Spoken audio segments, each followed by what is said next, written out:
Presidium member Bangladesh Awami League. বিশেষ অতিথি হিসেবে উপস্থিত আছেন জনাব নুরুন নবী চৌধুরী শাওন, মাননীয় সংসদ সদস্য বোলা ৩। বিশেষ অতিথি হিসেবে আরো উপস্থিত আছেন বীর মুক্তিযোদ্ধা জনাব আমির হোসেন মোল্লা। বিশেষ অতিথি হিসেবে আরো উপস্থিত আছেন বীর মুক্তিযোদ্ধা জনাব আবু জাফর মোহাম্মদ সালে স্যার, অধ্যাপক দর্শন বিভাগ, ঢাকা বিশ্ববিদ্যালয়।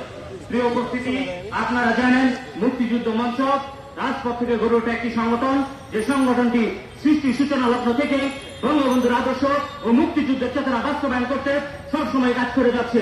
প্রিয় উপস্থিতি, আপনারা জানেন বঙ্গবন্ধুর আদর্শ কোন বন্দুকের নল থেকে কোন আদর্শ সৃষ্টি, কোন আদর্শ নয়। বঙ্গবন্ধুর আদর্শ, যে আদর্শ সৃষ্টি করতে বঙ্গবন্ধু তার সারা জীবন লড়াই করে গিয়েছেন এদেশের মানুষের অধিকার প্রতিষ্ঠা করতে।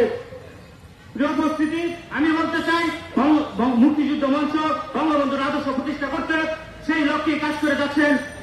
মুক্তিযুদ্ধ মঞ্চ অতীতের ন্যায় ভবিষ্যতে বঙ্গবন্ধুর আদর্শ বাস্তবায়ন করতে এবং বঙ্গবন্ধু করে আদর্শত্ব শেখ হাসিনার হাতকে শক্তিশালী করতে নিরলস পরিশ্রম করে যাবেন, এই আশা ব্যক্ত করে আমি আমার বক্তব্য এখানে শেষ করছি। জয় বাংলা, জয় বঙ্গবন্ধু।